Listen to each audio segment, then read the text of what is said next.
Hey guys, welcome to AJ Brick Studios, and in today's video we're going to be checking out all my custom LEGO models for possible future stop motions and just in general.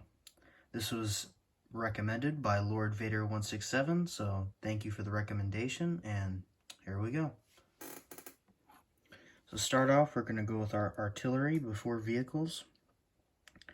So start off, we have a 105mm light howitzer for the Americans.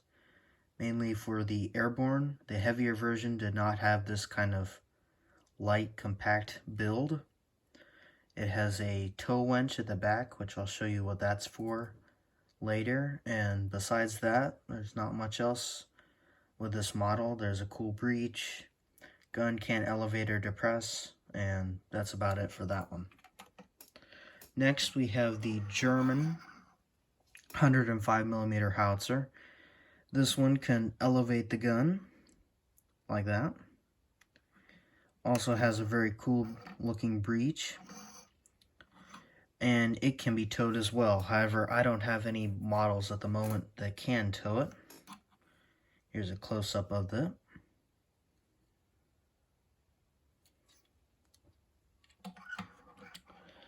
And finally, for our artillery or anti-aircraft, whatever you want to call it, section, we have the Flak 88, of course.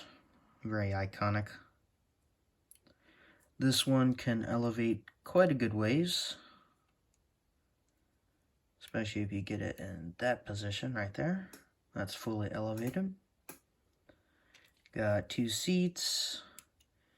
You got a wheel here, which is supposed to represent how the gunner elevates and depresses the gun. Wheels there. Chair there, of course. Spins 360.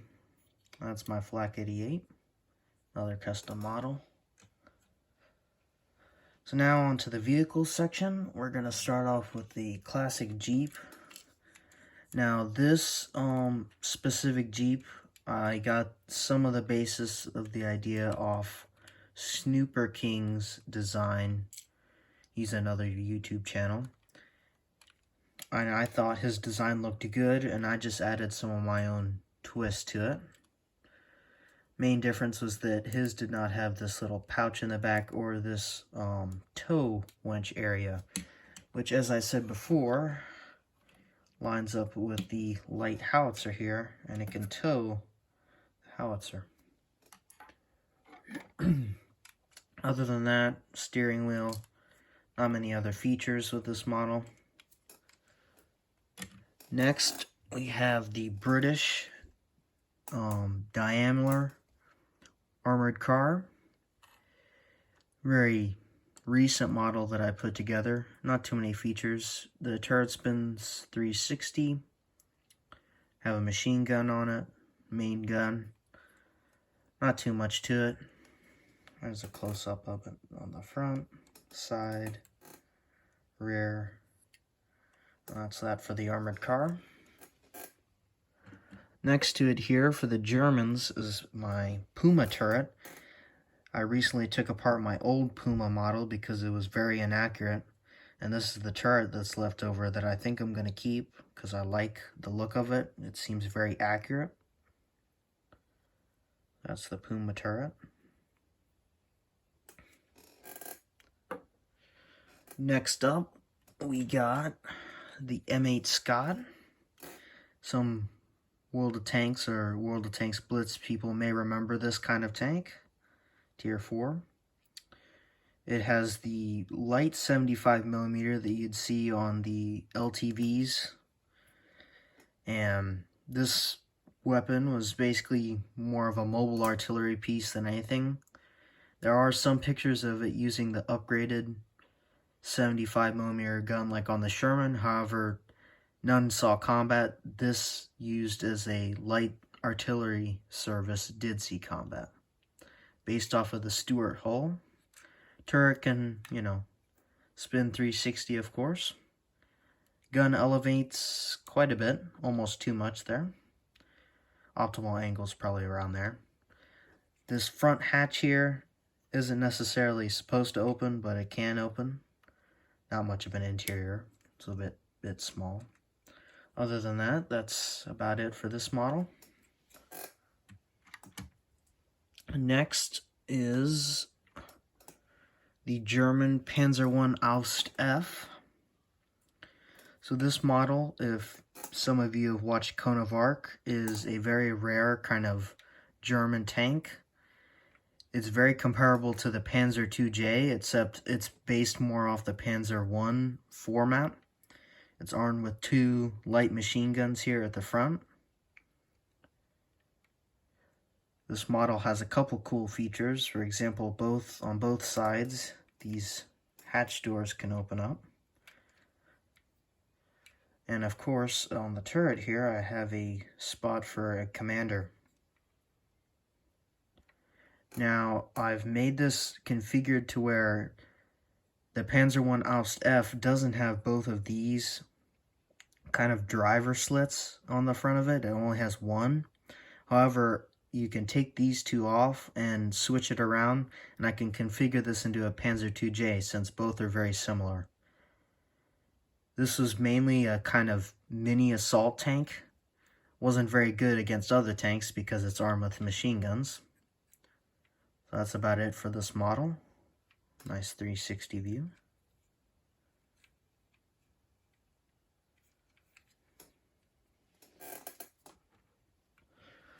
Next up, we have the M4 Sherman. This Sherman tank, I believe, is the M4A3 variant. This is packed with a ton of cool features. Well, I guess we'll start off with looks. I added a German Stahlhelm on the front, kind of giving it a Fury type reference because they had one there. Got a searchlight here. Side profile looks pretty good. The turret was inspired by Brickmania's turret, and the hull is my own custom hull based on the Sherman. There's the rear. No interior on this one either, unfortunately. So for features, the gun unfortunately cannot elevate or depress. That I might implement in the future. Up top here we got a 50 caliber machine gun, and next to that we have the commander's hatch. Can't really put a figure in there unless you take off his legs, but it's good detail. The machine gun, even though it doesn't have much room, can move up and down and slightly side to side, kind of to act slightly like a ball mount. The coolest feature about this Sherman is if you've noticed these studs here, which are different from these bogies, allow this Sherman to mount my own custom bulldozer so that it becomes a bulldozer Sherman. So let me assemble this for you, and then I'll let you look at that.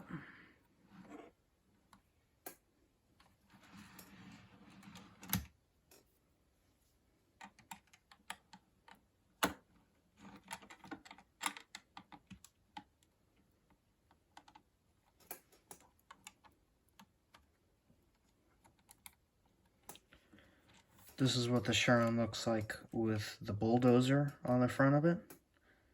It's very cool. I do have another gun that you can put on the Sherman to make it look like a 105mm howitzer Sherman, but honestly I prefer the normal 75mm Sherman. So that's the M4 Sherman. Finally, for our ground vehicles, we have the STUG 3 Aust G. As you can see, it has some side skirts on it. This is seen in my recent stop motion today.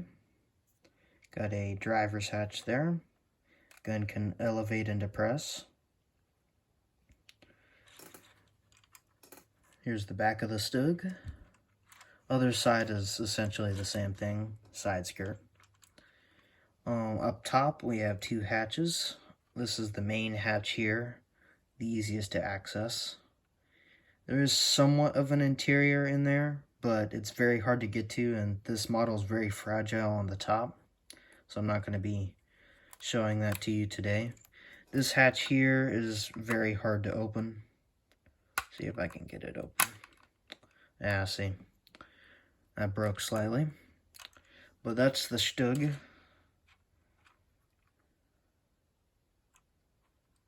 There's a bird's eye view of it. So, my last two models, which I don't have here with me on the table, but I can bring over, are my Japanese Zero plane. I don't have any Japanese figures for it, but I just like the idea of making a plane, so I decided to make a Zero. Got the torpedo here, which attaches to the bottom. So this is my smaller of the two planes that I got. My other plane is a Messerschmitt Bf-109, a German plane. This one's a little bigger. This one can hold a pilot a lot better than the Zero. There's the pilot in there, as you can see. Interior is not too much. This used to be a engine area, but right now it's uninhabited because I'm honestly gonna redesign this in the future. So I scrapped some parts out of it. It's got foldable landing gear, machine guns on the side. That's the propeller. There's that model. That's about it for today's video. If you enjoyed, make sure to like and subscribe. And if you want to see my minifigures section of my army, let me know down in the comments. Have a good one, folks.